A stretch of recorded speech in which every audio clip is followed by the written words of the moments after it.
Amen. Ang anghel ng Panginoon ay nagbalita kay Santa Maria. At siya'y naglihim ng Espiritu Santo. Aba, Ginoong Maria, napupuno ka ng grasya, ang Panginoong Diyos ay sumasa iyo. Bukod kang pinagpala sa babaeng lahat, at pinagpala naman ang iyong anak na si Jesus. Santa Maria, Ina ng Diyos, ipanalangin mo kaming mga makasalanan, ngayon at kung kami mamamatay. Amen. Narito ang alipin ng Panginoon. Maganap nawa sa akin ayon sa wika mo. Aba, Ginoong Maria, napupuno ka ng grasya, ang Panginoong Diyos ay sumasa iyo. Bukod kang pinagpala sa babaeng lahat, at pinagpala naman ang iyong anak na si Jesus. Santa Maria, Ina ng Diyos, ipanalangin mo kaming mga makasalanan, ngayon at kung kami mamamatay. Amen. At ang Verbo ay nagkatawang tao. At nakipamuhay sa atin. Aba, Ginoong Maria, napupuno ka ng grasya, ang Panginoon Diyos ay sumasa iyo.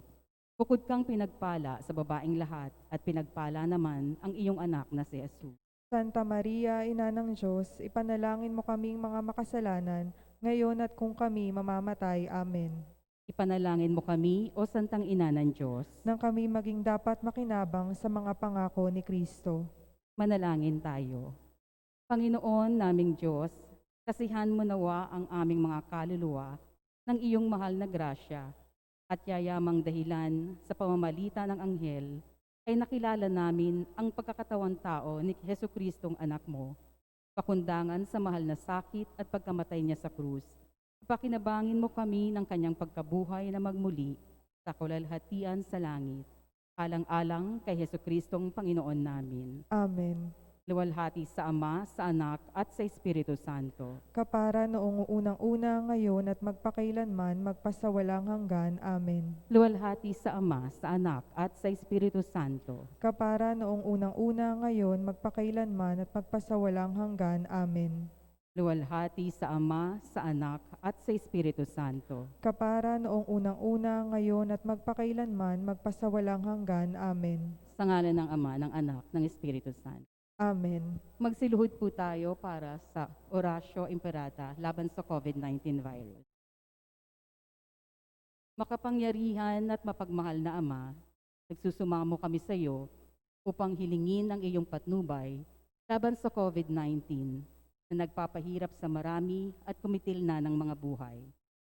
Gabayan mo ang mga dalubhasang na atasan na tumuklas na mga lunas at paraan upang ihinto ang paglaganap nito. Patnubayan mo ang mga lumilingap sa may sakit upang ang kanilang pagkalinga ay malaki pa ng husay at malasakit. Tinataas namin ang mga nagdurusa. Makamtan na nila ang mabuting kalusugan. Tingapin mo rin ang mga kumakalinga sa kanila. Pagkamitin mo ng kapayapaang walang hanggan ang mga pumanaw na. Pagkalooban mo kami ng biyaya na magtulong-tulong tungo sa ikabubuti ng lahat. Pukawin sa amin ang pagmamalasakit sa mga nangangailangan. Nagsusumamo kami na iyong ihintuna ang paglaganap ng virus at ipagadya kami sa lahat ng mga takot. Inihiling namin ito sa pamamagitan ni Jesucristo na nabubuhay at naghaharing kasama mo at ng Espiritu Santo, iisang Diyos, magpasawalang hanggan. Amen. Dumudulog kami sa iyong patnubay, mahal na Ina ng Diyos. Pakinggan mo ang aming mga kahilingan sa aming pangangailangan at ipagadya mo kami sa lahat ng kasamaan, maluwalhati at pinagpalang Birhen. Amen. Maria, mapag-ampon ng mga Kristiyano, Ipanalangin mo kami. mahal na Birhen, mapagpagaling sa may sakit. Ipanalangin mo kami. San Rafael Arcangel, Ipanalangin mo kami. San Roque, Ipanalangin mo kami. San Lorenzo Ruiz, Ipanalangin mo kami. San Pedro Calungsod, Ipanalangin mo kami. San Antonio ng Padua. Ipanalangin mo kami. Amen.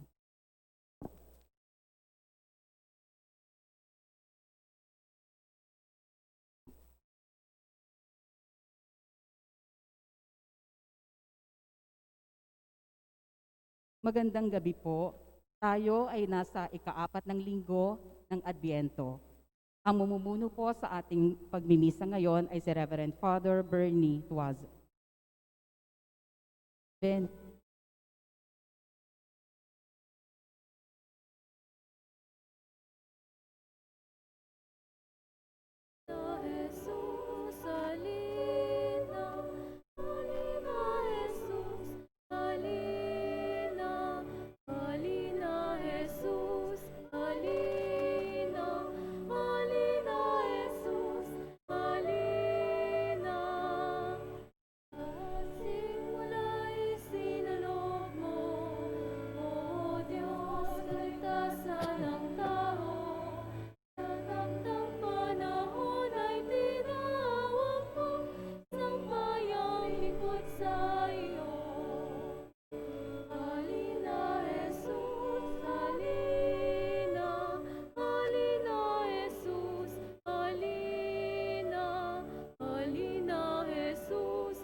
Atin pong tawagin ang Polo family para sa pagsisindi ng Advent Candle.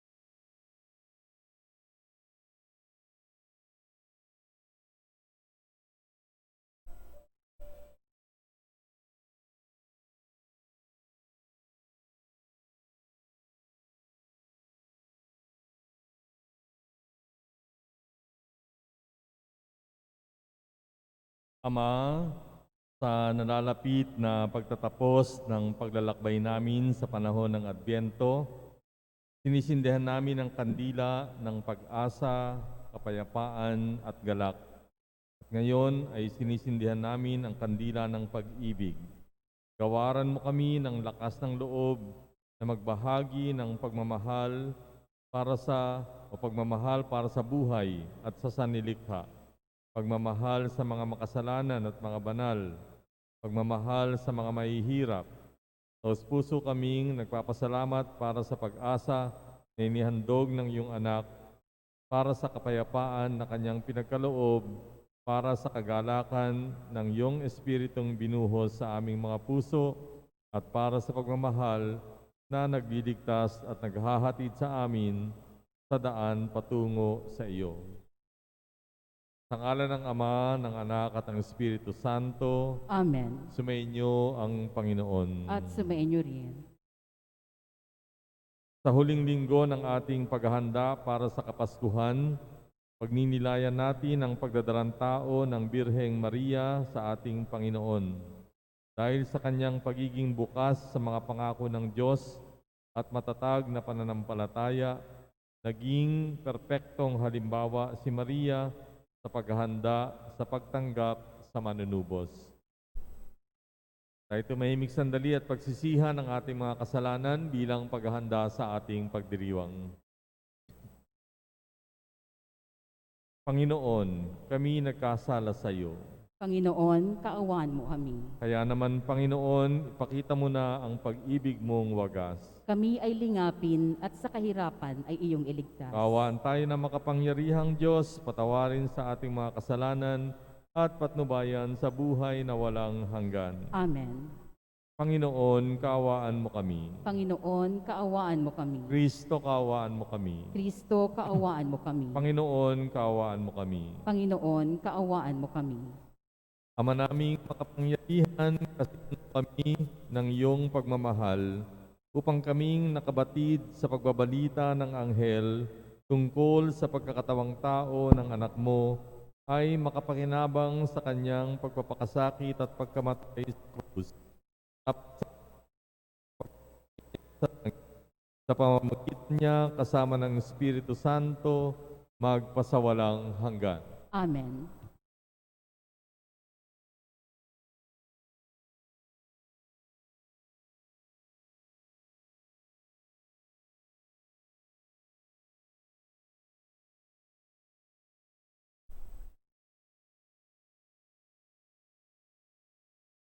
Pagbasa mula sa ikalawang aklat ni Samuel.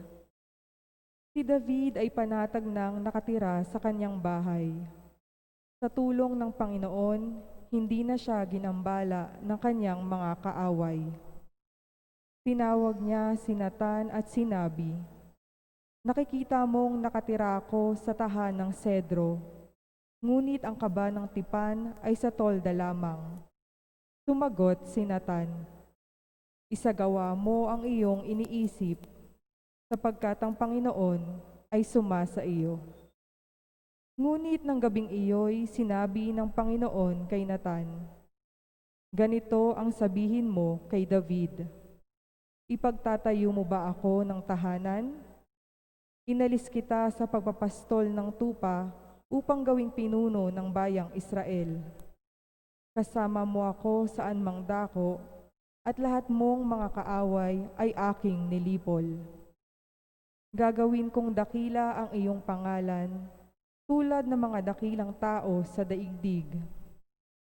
Bibigyan ko ang Israel ng kanyang lupa at doon ko patitirahin. Wala nang gagambala sa kanila roon. Wala nang aalipin sa kanila tulad noong una. Buhat nang maglagay ako ng hukom nila. Magiging payapa ka sapagkat wala nang gagambala sa iyo. Bukod dito, akong Panginoon ay nagsasabi sa iyo, patatatagin ko ang iyong sambahayan. Pagkamatay mo, isa sa iyong mga anak ang ipapalit ko sa iyo. Patatatagin ko ang kanyang kaharian. Kikinlanlin ko siyang anak, at ako'y namay magiging ama niya. Magiging matatag ang iyong sambahayan. Ang iyong kaharian ay hindi mawawaglit sa aking paningin, at mananatili ang iyong trono. Ang salita ng Diyos. Salamat sa Diyos. Pag-ibig mong walang maliw ay lagi kong sasambitin. Pag-ibig mong walang umaliw ay lagi kong sasambitin. Pag-ibig mo poon na di nagmamaliw, ang sa tuwi-tuwinay aking aawitin. Ang katapatan mo'y laging sasambitin. Yaong pag-ibig mo'y walang katapusan. Hintatag ng langit ang iyong katapatan. Pag-ibig mong walang maliw ay lagi kong sasambitin. Sabi mo poon, ikaw ay may tipan, na iyong ginawa kay David mong hirang. At ito ang iyong pangakong iniwan. Isa sa lahi mo'y laging maghahari. Ang kaharian mo ay mamamalagi. Pag-ibig mong walang maliw ay lagi kong sasambitin. Ako'y tatawaging ama't niya't Diyos, tagapagsanggalang niya't manunubos. Ang aking pangako sa Kanya'y iiral, at mananatili sa Kanya ang tipan. Pag-ibig mong walang maliw ay lagi kong sasambitin.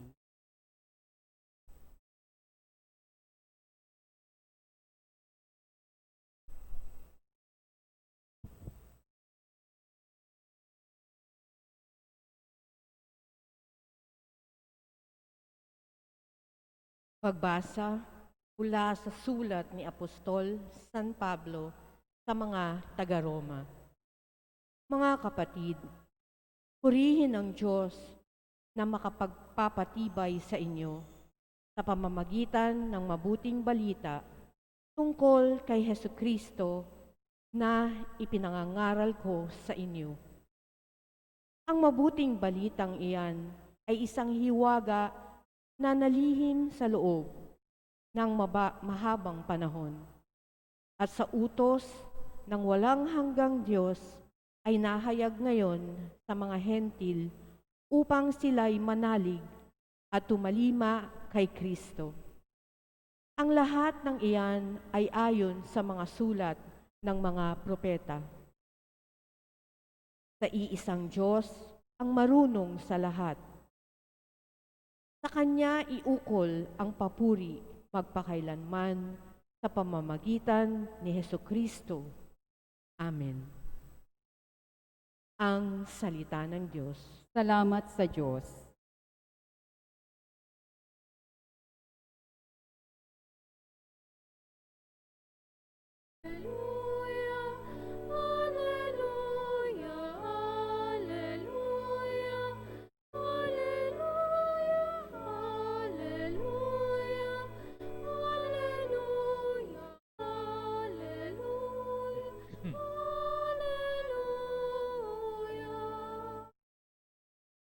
Narito ang lingkod ng Diyos. Maganap nawa ng lubos ang salita mong kaloob. Sumainyo ang Panginoon. At sumainyo rin. Ang mabuting balita ayon kay San Lucas.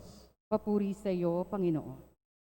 Noong panahong yon, ang Anghel Gabriel ay sinugo ng Diyos sa Nazaret, Galilea, sa isang dalaga na ang pangalan ay Maria, na nakatakdang o siya'y nakatakdang ikasal kay Jose, isang lalaki buhat sa lipi ni Haring David. Paglapit ng anghel sa kinaroroonan ng dalaga, binati niya ito, "Matuwa ka, ikaw ay kalugod-lugod sa Diyos," wika niya. "Sumasayo ang Panginoon." Nagulumihanan si Maria sa gayong pangungusap at inisip niyang mabuti kung ano ang kahulugan niyon. Kaya't sinabi sa kanya ng anghel, "Huwag kang matakot, Maria, sapagkat kinalulugdan ka ng Diyos. Makinig ka, ikaw ay maglilihi at manganganak ng isang lalaki, at siya ay tatawagin mong Jesus. Magiging dakila siya at tatawaging anak ng kataas-taasan. Ibibigay sa kanya ng Panginoong Diyos ang trono ng kanyang amang si David. Maghahari siya sa angkan ni Jacob magpakailanman, at ang kanyang paghahari ay walang hanggan." "Paanong mangyayari ito, gayong ako ay dalaga?" tanong ni Maria.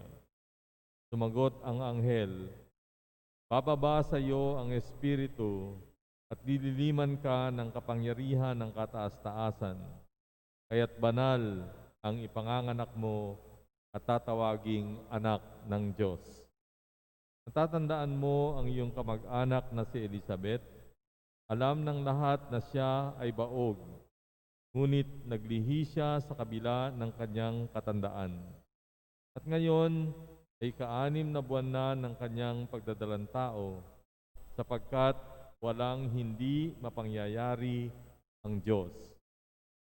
Sumagot si Maria, "Ako'y alipin ng Panginoon, mangyari sa akin ang iyong sinabi." At nilisan siya ng anghel. Mga kapatid, ang mabuting balita ng Panginoon. Pinupuri ka namin, Panginoong Hesukristo. Sapagkat walang hindi mapangyayari ang Diyos. Nothing is impossible with God.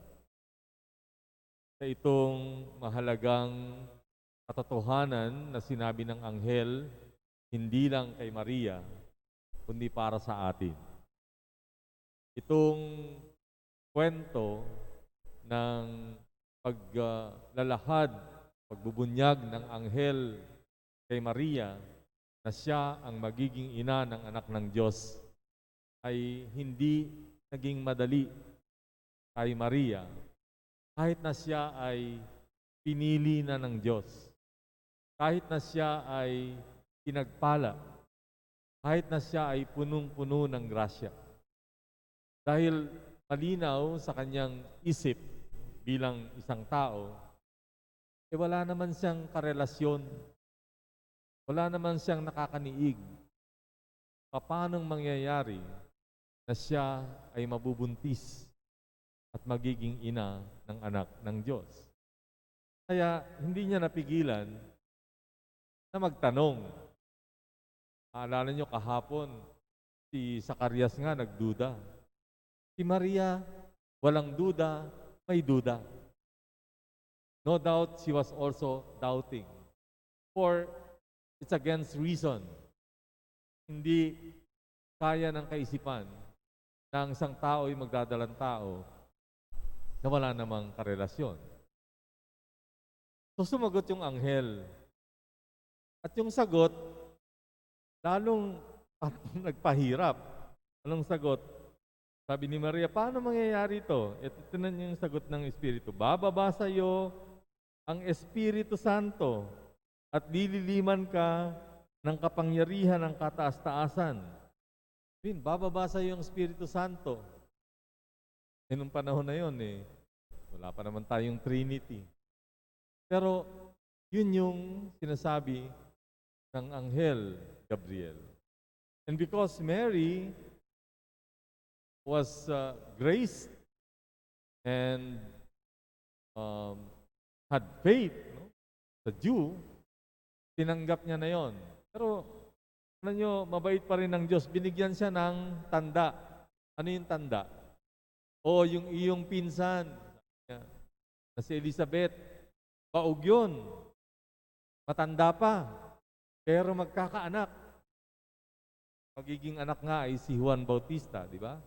That was a sign. Kaya pagkatapos nitong incident na to, part of the reason was that, to verify. So she went in haste. Kaya yun yung visitation story. Nagmamadali si Maria, napuntahan si Elizabeth. Although, dun pa lang, meron na siya talagang paniniwala. Dahil later, she said, in faith, ako'y alipin ng Panginoon, mangyari sa akin ang iyong sinabi. Kung naintindihan, hindi ko alam, sabi mo, lahat mapangyayari mo, okay, sige. Kung apayag ako, kung ano man ang kagustuhan mo, mangyari sa akin. Okay? So, ano ba itong nothing is impossible with God? In our life, sa buhay natin, may mga bagay na imposible sa una, di ba? Pero later, nagiging posible. The only reason why it's impossible is that it has never been done before. Halimbawa, I think at least noong panahon ko, parang ako'y teenager, parang imposible yata na magkakaroon ng heart transplant. Hindi mo ma-imagine, no? Yung puso ng tao sa isang tao ililipat sa kabila. That time, it seemed impossible until Dr. Christian Barnard made it possible. There was also a time na inisip ko rin na parang imposible na ang kausap mo sa telepono, makikita mo. There was that time in the 80s. Nagdi-discuss pa kami magkaka-eskwela ng seminary. Imposible na yung kausap mo sa telepono, makikita mo. Now, it's very possible because it was discovered. But there are things that are really impossible, absolutely impossible. At yun ay sa larangan na, kayahan na ng Panginoon. And so, ano ba itong nangyari kay Maria? At paano nangyari na nakaya niya itong something impossible, she was able to accept and say yes to? Siguro, tingnan natin yung naging buhay ng Panginoon Kristo. Di ba minsan tinanong siya, sino ka ba? Anong sagot ng Panginoon? Nakakakita ang bulag, nakakarinig ang pipi, kakalakad ang pilay, and even yung mga namatay, di ba? Binubuhay. Things which were relatively impossible. And I think yung rising from the dead of Lazarus was impossible. Pero we notice, paano ba ginagawa ng Panginoon itong mga imposibleng ito? Of course, kaya yan ng Diyos. Pero ang isang katangian para mangyari ito sa atin, for us to have miracles in life, is we have to respond. We have a response. Meron tayong sagot sa grasya at kapangyarihan ng Diyos. Ano yun? Yun yung pananampalataya. Kaya kung mapapansin nyo, kung pakikinggan niya ng gusto yung kanyang mga kababalaghan, laging sinasabi ng Panginoon, your faith has healed you. Or tatanungin niya, naniniwala ka ba? For when the grace of God and our faith meets, pag yan ay nagkita o nagsama, that's how miracle happens. God will not only make miracles by Himself. There should be that element of faith. For that's the very purpose. Yun ang purpose ng miracle, is for us to believe. And so, that's the reason why Mary was able to say yes to God. She was not only full of grace, she was also full of faith. Siguro sa last part of our reflection, attend ako minsan ng conference sa Mexico yata, international conference. At pinag-uusapan doon yung itong problema sa kalikasan, yung climate change. Nag-report yung mga siyentista ng United Nations at ang sabi nila, in summary, sinasabi nila, imposible na makarecover ang mundo sa global warming. Na tayo ay papunta na doon sa pagkawasak. Na kahit tumigil tayo ng paggamit ng gasolina o pagsira sa mundo, tuloy-tuloy na yung pagkasira ng mundo. Nakakatakot. But the scientists were saying it's already impossible to recover. Pagkatapos ng speech, merong isang representative, I represented the Vatican then. So, nakalagay Holy See. So alam niya, pare ako. From Iraq, sabi niya. Oh, you're a man of God, sabi niya sa akin. Yun ang tawag niya. You're a man of God. What can you say about what was said? So, alam niyo, medyo nahirapan akong, sabi ko mahirap yung sagutin. Pero, I just quoted Angel Gabriel. Sabi ko, we are Christians, we believe in God, and with God, nothing is impossible. Sagot ko sa kanya. And I think we should try to live that. Na kahit na sa tingin ng iba, sa tingin ng mundo, mga bagay na imposible, pero kung ito ay makakatulong, kabutihan at kaligtasan ng tao, walang imposible. Lahat mapangyayari ng Diyos.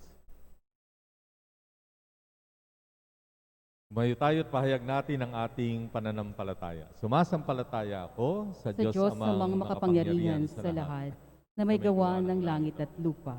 Sumasampalataya ako kay Jesucristo, isang anak ng Diyos, Panginoon nating lahat.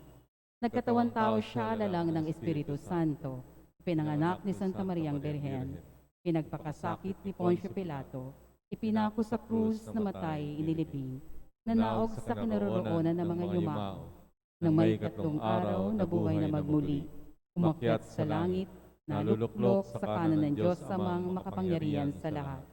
Doon magmumulang paririto at hukom sa nabubuhay at ang matay na tao. Sumasampalataya naman ako sa Diyos Espiritu Santo, sa banal na simbahang katolika, sa kasamahan ng mga banal, sa kapatawaran ng mga kasalanan, sa pagkabuhay na muli ng nangamatay na tao, at sa buhay na walang hanggan. Amen. Manalangin tayo sa Ama upang tulad ni Maria, maging bukas at handa ang ating mga puso at isipan sa mga nais at kalooban niya sa ating pamumuhay. Sa bawat panalangin ating itutugon, Panginoon, dinggin mo kami. Panginoon, dinggin mo kami. Katulad ng Birheng Maria, maging bukas nawa sa pagdaloy ng banal na Espiritu Santo, Papa, ang obispo, mga pari at diakono upang magampanan nila ang kanilang tungkuling ngayon sa kagustuhan ng Diyos. Manalangin tayo. Panginoon, dinggin mo kami. Katulad ng Birheng Maria, maging sensitibo nawa ang mga namumuno sa pamalaan sa paggalaw ng banal na Espiritu upang magabayan sila sa bawat desisyon nila sa buhay at sa kanilang mga hangad at pagkilos. Manalangin tayo. Panginoon, dinggin mo kami. Katulad ni Maria, matuto nawa tayong kumalinga, tumulong at magmalasakit sa mga dukha, mga nag-iisa at napapabayaan sa ating pamayanan. Manalangin tayo. Panginoon, dinggin mo kami. Katulad ni Maria, maging matatag nawa ang loob ng mga kapatid nating frontliner at iba pang nangangalaga sa mga may karamdaman. Gabayan at patatagin nawa sila ng Espiritu sa mga pagsubok ng kanilang kinakaharap. Manalangin tayo. Panginoon, dinggin mo kami. Katulad ni Maria, patuloyin nawa ng Panginoon ang mga kapatid nating yumao sa kanyang tahanan sa langit. Manalangin tayo. Panginoon, dinggin mo kami. Tahimik nating idalangin ang pangsarili nating kahilingan. Manalangin tayo. Panginoon, dinggin mo kami. Dinggin mo ang aming mga panalangin, O Diyos Ama, tulad ni Maria. Dulutan mo ng galak ang aming mga puso upang matanggap namin ng ganap ang iyong dakilang anak na siyang naghahari kasama mo at ng Espiritu Santo magpasawalang hanggan. Amen.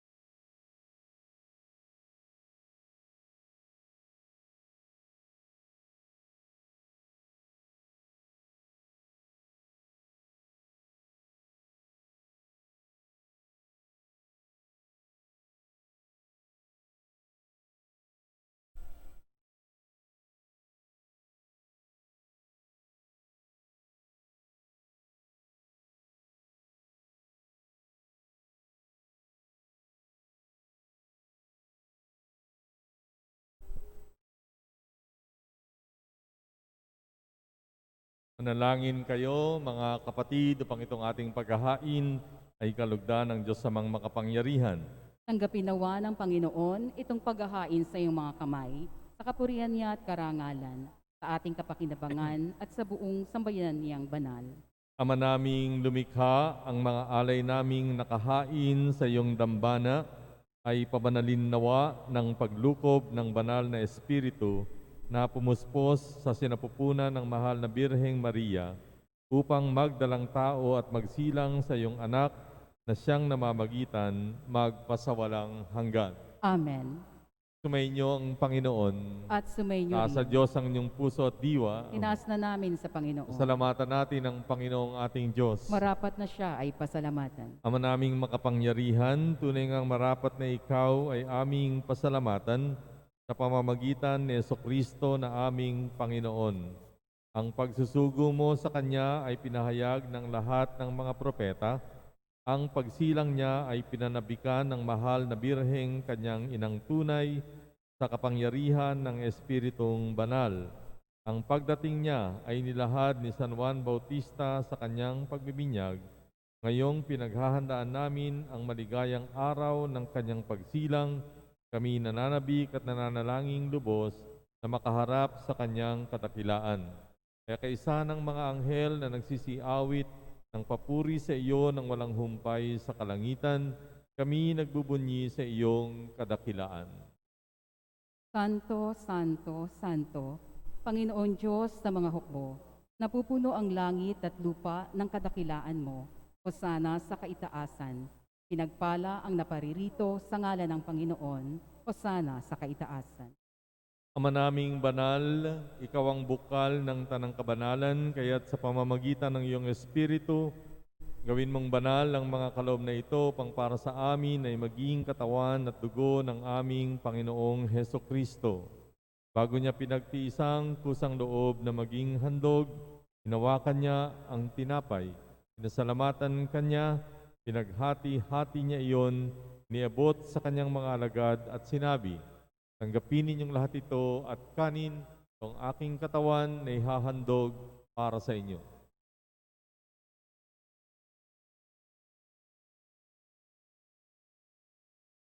Kaya hindi naman, nung matapos ang hapunan, hinawakan niya ang kalis, muli kanyang pinasalamatan, niabot ang kalis sa kanyang mga alagad at sinabi, tanggapin ninyong lahat ito at inumin, ito ang kalis ng aking dugo, ng bago at walang hanggang tipan, ang aking dugo na ibubuhos para sa inyo at para sa lahat, sa ikapagpapatawad ng mga kasalanan.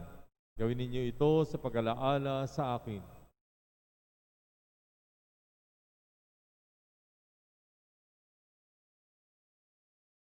Pagbunyi natin ang misteryo ng pananampalataya.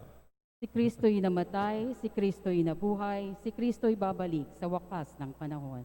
Ama, ginagawa namin ngayon ang pag-alaala sa pagkamatay at muling pagkabuhay ng iyong anak. Kaya't iniaalay namin sa iyo ang tinapay na nagbibigay buhay at ang kalis na nagkakaloob ng kaligtasan. Kami nagpapasalamat dahil kami ay iyong minarapat na tumayo sa harap mo para maglingkod sa iyo. Isinasamo namin kaming magsasalo-salo sa katawan at dugo ni Kristo ay mabuklod sa pagkakaisa sa pamamagitan ng Espiritu Santo. Amalingapin mo ang iyong simbahang laganap sa buong daigdig. Puspusin mo kami sa pag-ibig. Kaysa ni Francisco na aming Papa, ni Broderick na aming tagapangasiwa at ng Tanang Kaparian. Alalahanin mo rin ang mga kapatid naming nahimlay nang may pag-asang sila'y muling mabubuhay, gayon din ang lahat ng mga pumanaw. Kawaan mo sila at patuloyin sa iyong kaliwanagan. Kawaan mo at pagindapatin kaming lahat na makasalo sa iyong buhay na walang wakas. Kaysa ng mahal na Birheng Maria na ina ng Diyos, ni San Jose na kanyang esposo, kaysa ng mga apostol, ni San Antonio at ng lahat ng mga banal na namuhay dito sa daigdig ng kalugod-lugod sa iyo. May pagdiwang nawa namin ang pagpupuri sa ikararangal mo sa pamamagitan ng iyong anak na aming Panginoong Hesukristo. Sa pamamagitan ni Kristo, kasama niya at sa Kanya, ang lahat ng parangal at papuri ay sa iyo, Diyos amang makapangyarihan, kasama ng Espiritu Santo, magpasawalang hanggan. Amen. Sa tagubilin ng mga nakagagaling na utos at turo ni Jesus na Panginoon natin at Diyos, pahayag natin ng lakas loob. Ama namin, sumasalangit ka, sambahin ang ngalan mo, mapasa amin ang kaharian mo, sundin ang loob mo dito sa lupa para nang sa langit. Bigyan mo kami ngayon ng aming kakanin sa araw-araw, patawarin mo kami sa aming mga sala, para ng pagpapatawad namin sa nagkakasala sa amin. Huwag mo kaming paintulot sa tukso, at iadya mo kami sa lahat ng masama. Amen. Hinihiling namin na kami ay iadya sa lahat ng masama, pagkalooban ng kapayapaan araw-araw, iligtas sa kasalanan, ilayo sa lahat ng kapahamakan, samantalang aming pinananabikan ang dakilang araw ng pagpapahayag ng tagapagligtas naming si Jesucristo. Sapagkat iyo ang kaharian at ang kapangyarihan at ang kapurihan magpakailanman. Amen. Panginoong Jesucristo, sinabi mo sa iyong mga apostol, kapayapaan ang iniiwan ko sa inyo, ang aking kapayapaan ang binibigay ko sa inyo. Tunghayan mo ang aming pananampalataya at huwag ang aming pagkakasala. Pagkalooban mo kami ng kapayapaan at pagkakaisa ayon sa iyong kalooban, kasama ng Espiritu Santo, magpasawalang hanggan. Amen. Ang kapayapaan ng Panginoon ay sumainyong lahat. At sumayo rin. Bigayan kayo ng kapayapaan sa isa't isa.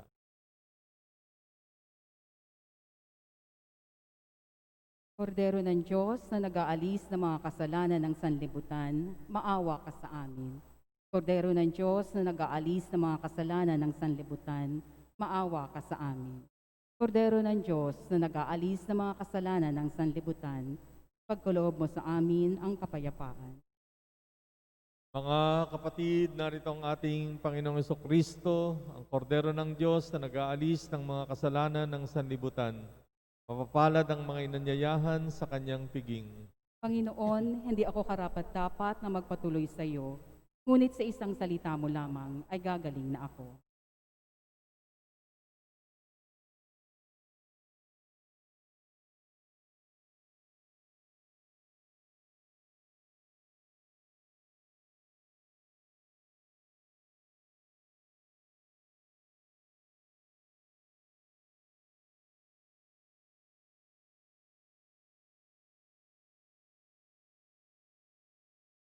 Komunyon Espiritual.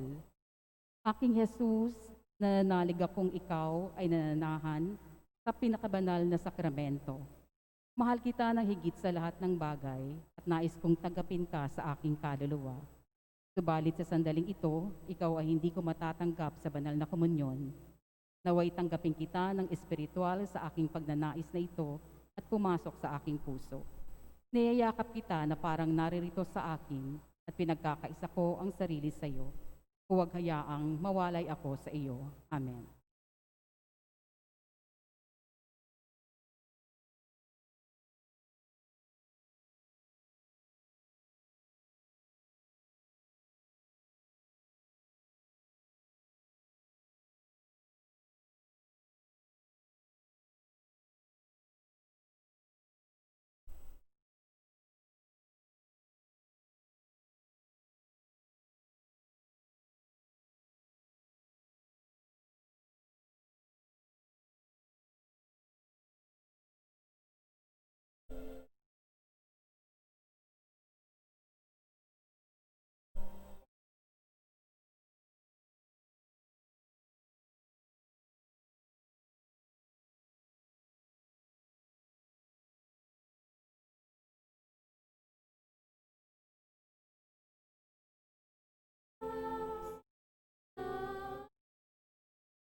Umarito ka,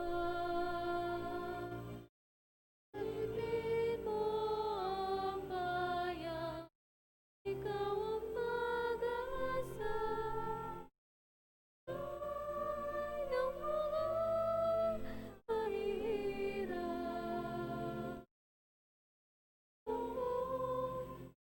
Mo ang iyong bayan. Halina't umarito ka, sagipin mo ang bayan, ikaw ang pag-asa ng mga mahirap.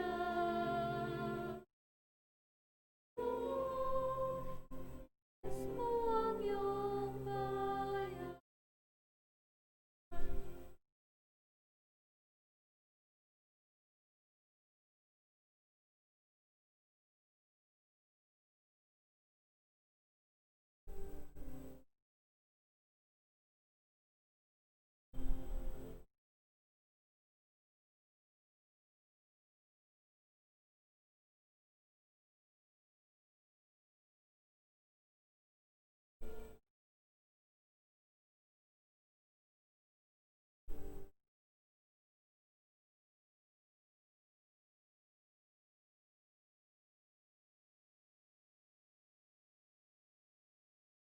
Manalangin tayo.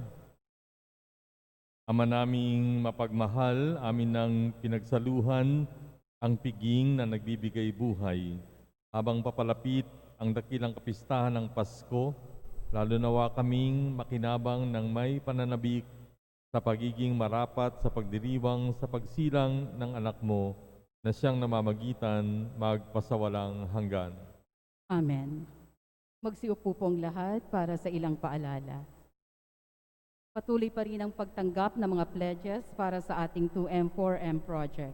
Ito ay isang magandang pagkakataon upang makapagpasalamat sa Diyos at upang maging bahagi ng gawaing pagliligtas ng simbahan. Lumapit lamang po sa friendship table sa labas ng simbahan para sa iba pang mga detalye. Meron din pong mga parol na itinitinda ang mga kabataan ng ating parokya sa gilid ng simbahan. Ang kikitain po nito ay mapupunta sa 2M4M project ng simbahan. Tuloy ang misyon ng simbahan. Upang mapadali ang pagpasok sa simbahan, pwede pong magdala ng sariling contact tracing form kung saan nakasulat ang name, address at phone number ninyo. Ibigay ito sa namamahala ng registration at hingi ng inyong seat number. 2M4M project update as of December 13, meron na po tayong 430 pledgers. As of December 13 din, meron tayong total pledges of 1,323,310 and total amount received as of December 13 is 966,330. Marami pong salamat.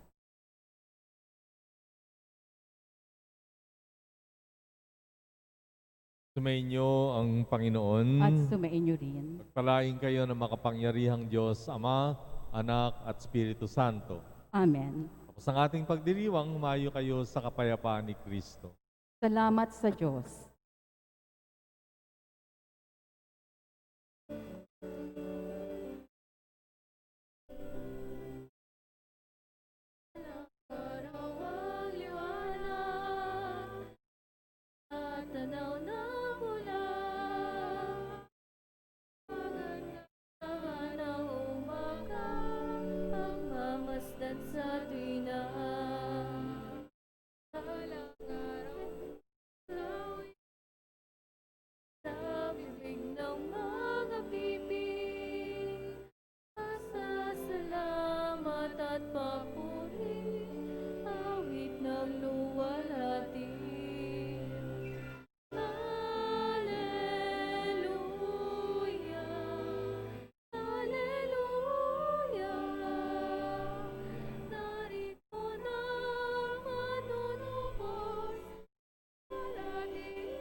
Sa ngalan ng Ama at ng Anak at ng Espiritu Santo.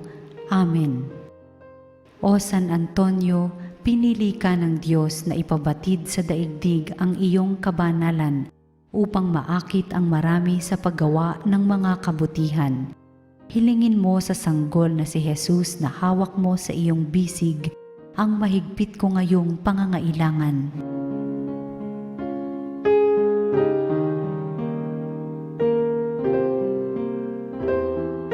Samahan mo ako sa aking panalangin sapagkat ang dasal ng isang banal na kagaya mo ay dinirinig ng Diyos. Pagkalooban nawa ako ng Panginoon ng tanda ng kanyang pagmamahal, pagkalinga at paggabay.